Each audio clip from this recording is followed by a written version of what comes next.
Ainsi donc, Christ ayant souffert dans la chair, vous aussi, armez-vous de la même pensée, car celui qui a souffert dans la chair en a fini avec le péché. Waouh, c'est un texte qui est très puissant. Jésus dit ici au travers de Pierre, vous-même armez-vous de la pensée. Ce dont il parle, c'est un travail au niveau de ta pensée. La vaccination, et on le sait tous, c'est de donner à un enfant ou bien à une personne une petite dose. Dis avec moi petite. Très petite. Voilà. On donne une petite dose de la maladie à la personne, de sorte de permettre à ces globules de fabriquer le remède intérieur, les anticorps, pour ne plus jamais pour avoir les capacités de triompher de cette maladie, de sorte qu'elle ne revienne plus jamais. Donc le vaccin est un système qui t'immunise. Alléluia. La Bible dit que Christ ayant souffert, vous aussi armez-vous de la pensée de souffrir. C'est-à-dire, il faut penser un peu que tu vas souffrir. Il faut créer dans ton esprit une petite zone où tu prévois l'éventualité d'une trahison. Christ a souffert, toi aussi il faut te armer. Amen. Quand tu commences à faire une affaire avec des gens, faut te dire, le monsieur là on rit ensemble, mais je dis petit, mon petit, tu dis c'est possible que, donc le fait d'y penser c'est déjà une arme et ça va te prémunir d'éventuels chocs. Amen. Quand Jésus a vu Judas qui l'avait trahi, il lui a fait la bise. Il était immunisé. Pourquoi? Parce qu'un jour Jésus a dit à ses disciples, c'est pas moi qui, vous m'appelez tous maître, mais un de vous va me trahir. Il était préparé.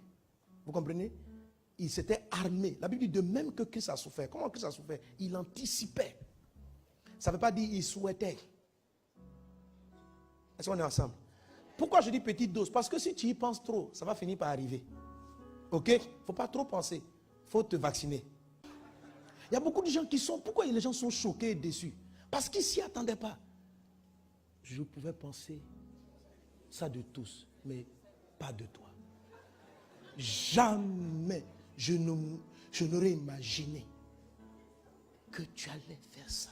Toi, mon frère. Toi, mon frère.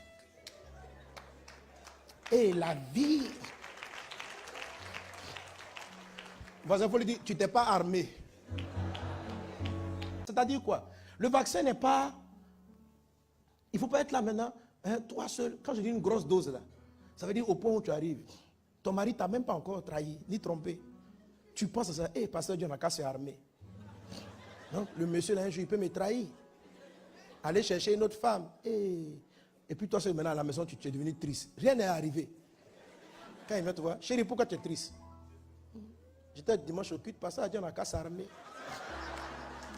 Donc quand je vois que tu m'as déjà trahi, donc tu peux me faire ça. Et toi seul, tu crées un palabre imaginaire. Non.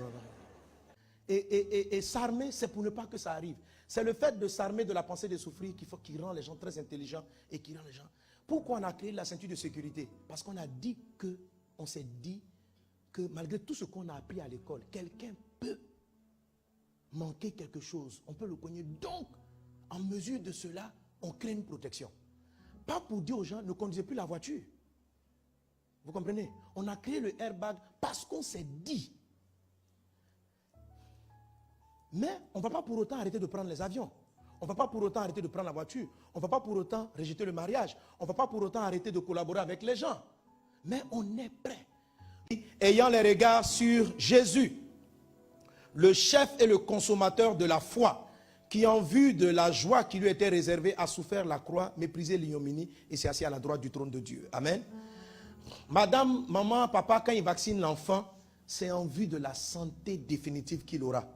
La Bible dit Jésus, voyant la gloire qui lui était réservée après la mort, quand il a vu le futur, il a méprisé la honte, l'ignominie, le mépris des hommes. Jésus a surpassé tout ça parce qu'il savait ce que ça allait donner. Quand tu vas vacciner ton enfant, tu sais qu'il va faire la maladie. Mais ce n'est pas la maladie que tu vois la santé qu'il va obtenir.